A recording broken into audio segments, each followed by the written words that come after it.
मैं कुछ कर ही नहीं सकती क्योंकि मैं आधा मर्द हूँ और आधी औरत। ना रूप ना रंग, देखिए किस्मत का खेल तो देख। हमारा आशीर्वाद बहुत शक्तिशाली होता है और हमारा श्राप बहुत भयावह। आप ये कह रहे हैं कि इस देश में अगर आप मर्द या औरत नहीं है तो जिंदा ही नहीं है? ये रूल है। क्या लगता है ये रूल बदलने के लिए? बदलते दौर के साथ सिनेमा बदलता है, या ये कह रहे हैं कि सिनेमा के बदलने से भी दौर बदल जाता है, सोसाइटी बदल जाती है, उसकी रवायतें बदल जाती हैं। अभी इन दिनों ट्रांसजेंडर को लेकर बहुत सारी फिल्में बन रही हैं, वो हिट भी हो रही हैं, बड़े बड़े स्टार काम भी कर रहे हैं, जैसे कि ताली फिल्म में सुष्मिता सेन है, उसके बाद हड्डी जिसमें कि नवाजुद्दीन सिद्दीकी इस तरह के रोल में है। ये चीज़ें बता रही हैं कि अब जो चेंज आ रहा है सिनेमा में वो शुरू हो चुका है।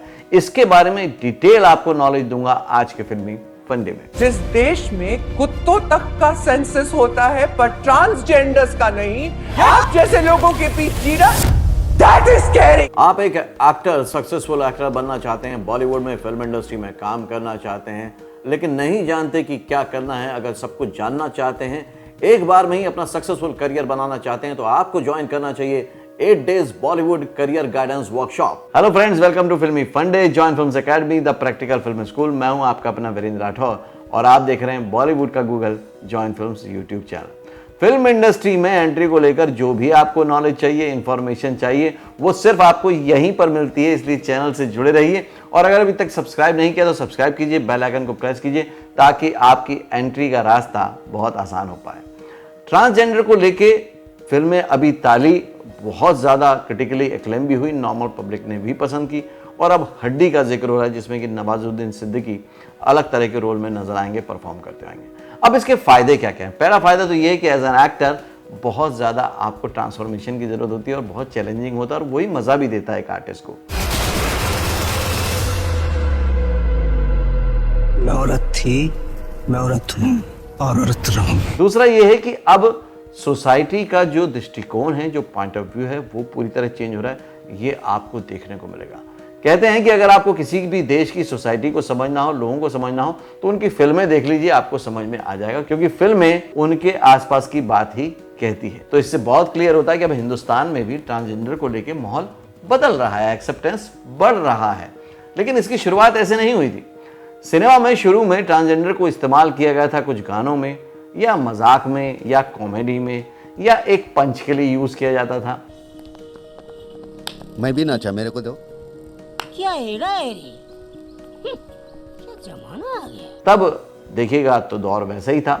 बहुत सारी फिल्मों में ऐसा रहा है, जैसे कि महमूद की फिल्म में तो पूरा का पूरा गाना ही इस तरह पे है। उसके बाद चीज़ें थोड़ी थोड़ी बदलनी जब शुरू हुई, जब महेश भट्ट की फिल्म आई सड़क।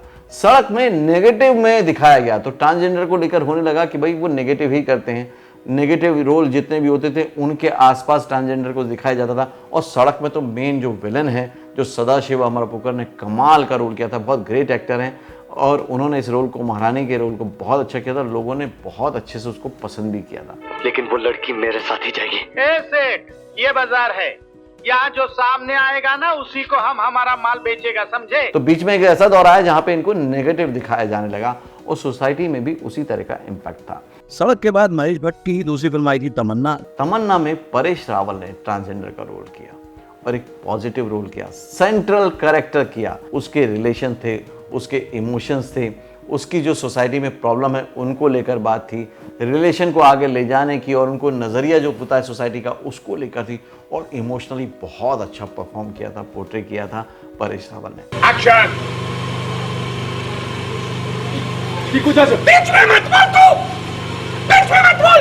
इसमें एक हिडन आपको बात बता देता हूँ। मनोज वाजपेयी को आप जानते ही हैं, सब लोग बहुत कमाल का एक्टर मानते हैं, लेकिन मनोज वाजपेयी भी इस फिल्म में किस रोल में है? बहुत छोटे से रोल में है। और अगर आपने पहचान लिया है या पहचानना चाहते हैं तो सर्च करके मुझे कमेंट बॉक्स में बताइए कि मनोज वाजपेयी ने इसमें कौन सा रोल प्ले किया था। आप जान के हैरान रह जाएंगे, बहुत ही छोटा रोल था, लेकिन आप पहचान पाएंगे।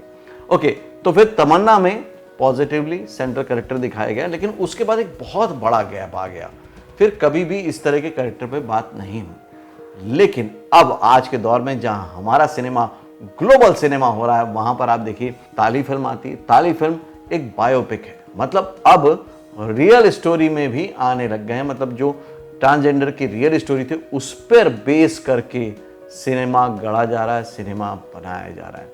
मतलब जिन लोगों को समाज ने हमेशा दो तरफा तरीकों से तोला, उनको उसी नज़रिए से देखा। अब उनका मेन स्ट्रीम में आने का समय हो गया है कि उनके ऊपर बेस करके बायोपिक बनाई गई ताकि लोग उनसे इंस्पायर हो पाएँ, उनके लाइफ को लेकर चैलेंजेस देख पाएँ, उनके ह्यूमन इमोशंस को समझ पाएँ कि वो भी हम और आप जैसे ही नॉर्मल ह्यूमन बीइंग है, नॉर्मल लोग हैं। अगर वो ट्रांसजेंडर हैं तो भी लाइफ में सब कुछ कर सकते हैं, ये बताती है फिल्म तारीफ। और सुष्मिता सेन ने कमाल का इसमें काम किया है। आप ये कह रहे हैं कि इस देश में अगर आप मर्द या औरत नहीं है तो जिंदा ही नहीं है? ये रूल है। क्या लगता है ये रूल बदलने के लिए? अब एक और फिल्म आ रही है हड्डी, जिसमें कि नवाजुद्दीन सिद्दीकी भी नजर आएंगे। नवाजुद्दीन सिद्दीकी ने एज एन एक्टर बहुत सारे एक्स फैक्टर अभी तक आपको दिखाए हैं, लेकिन हड्डी में वो एक ट्रांसजेंडर नजर आएंगे और उसको कैसे परफॉर्म कर रहे हैं ये तो आप ही बताएंगे। आज के वीडियो से आपको ये समझने की जरूरत है कि बदलाव जरूरी है, बदलाव आता है। एज एन एक्टर आपके लिए जरूरी है कि अगर ऐसा कोई बदलाव आए तो आप डरे नहीं, घबराएं नहीं, बल्कि उस रोल को एक्सेप्ट कर लें। अब ताली में तो अगर आप देखेंगे तो जो फीमेल है उसने ट्रांसजेंडर का रोल किया है, ठीक है, तो उसमें जो अदाएं हैं, जो एक्सप्रेशन है वो तकरीबन वैसे हो सकते हैं, लेकिन थोड़ा सा जो मेल वाला एक्सप्रेशन है, इमोशन है, वो भी सुष्मिता सेन ने उसमें मैनेज किया है। पर तमन्ना फिल्म में परेश रावल ने एक मेल होते हुए एक ऐसे ट्रांसजेंडर का किया जिसमें कि फीमेल वाले जो एक्सप्रेशन है वो ज्यादा है।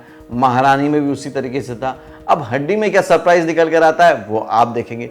मतलब ये चैलेंज एज एन एक्टर आपको लेना चाहिए।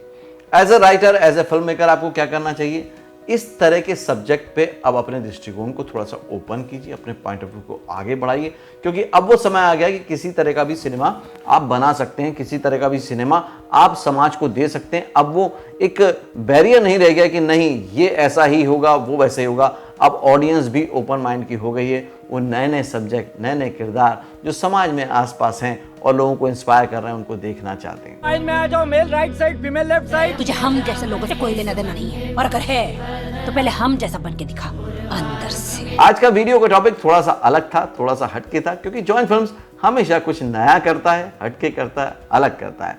नोटपैड में आप ये लिखिए कि एज एन एक्टर आपको हर तरह के रोल को करना है। उसकी प्रैक्टिस आप आज से शुरू कर सकते हैं ताकि लोग भी आपको एक्लेम करें कि यार कमाल का काम किया आपने। अगर आप फिल्म मेकर हैं, राइटर हैं, तो आप सोचिए कि क्या आप भी आसपास ऐसे कुछ लोगों को देख रहे हैं जो समाज में पहले तो दरकिनार किए जाते थे, लेकिन अब उन पर फिल्में बन सकती हैं। तो ऐसा कुछ कैरेक्टर आपको नजर आता है, उस पर काम करना शुरू कीजिए, बहुत जल्दी एक्सेप्ट होगा। हमारा आशीर्वाद बहुत शक्तिशाली होता है और हमारा श्राप बहुत भयावह। मेरा यही नजरिया है कि आपको इंडस्ट्री के बारे में सारी पॉइंटर्स बता दूं, सारी चीजें बता दूं, दिल खोल के बता दूं। मैं अपने पास छुपा के कुछ भी नहीं रखना चाहता। ये नहीं कि मैं अपने जो ऑनलाइन क्लासेस होते हैं, ऑफलाइन क्लासेस होते हैं, सिर्फ उसी में बताता हूं क्योंकि वहां पर हमने फीस ली हुई है, और यहाँ पर नहीं बताता। यहाँ पर भी यूट्यूब में आपके साथ फ्री में शेयर करता हूँ, तभी 4000 से ज़्यादा वीडियो अवेलेबल है। तो अगर आप भी बॉलीवुड में आना चाहते हैं, फिल्म इंडस्ट्री को ज्वाइन करना चाहते हैं, तो चैनल को सब्सक्राइब जरूर कीजिएगा, बेल आइकन को प्रेस कीजिएगा, ताकि आपके और आपके सपनों के बीच में कोई ना आने पाए और जॉइंट फिल्म्स आपका हाथ पकड़ के आपको सक्सेस तक लेकर चला जाए। आज का वीडियो कैसा लगा, क्या क्या लर्निंग आपने नोट की, मुझे कमेंट करके बताइए। अगले वीडियो में फिर से मिलता हूं, तब तक के लिए देखते रहिए, सीखते रहिए, जमे रहिए। All the very best. Actor बनने का सबसे आसान तरीका अवार्ड विनिंग एक्टिंग गुरु वीरेंद्र राठौर का best seller acting method switch on switch off acting method है। इस कोर्स से सीखकर आप भी कुछ ही दिनों में एक बेहतरीन एक्टर बन सकते हैं, जिसे साबित करते हैं इसके अमेजिंग Amazon और Google के ratings and reviews. Switch on switch off acting method अभी तक का सबसे सरल और प्रभावी मेथड है, जो आपके समय और महंगी फीस दोनों को बचाता है। Switch on switch off acting method course book आपको Amazon, Flipkart, joint films website पर अवेलेबल है।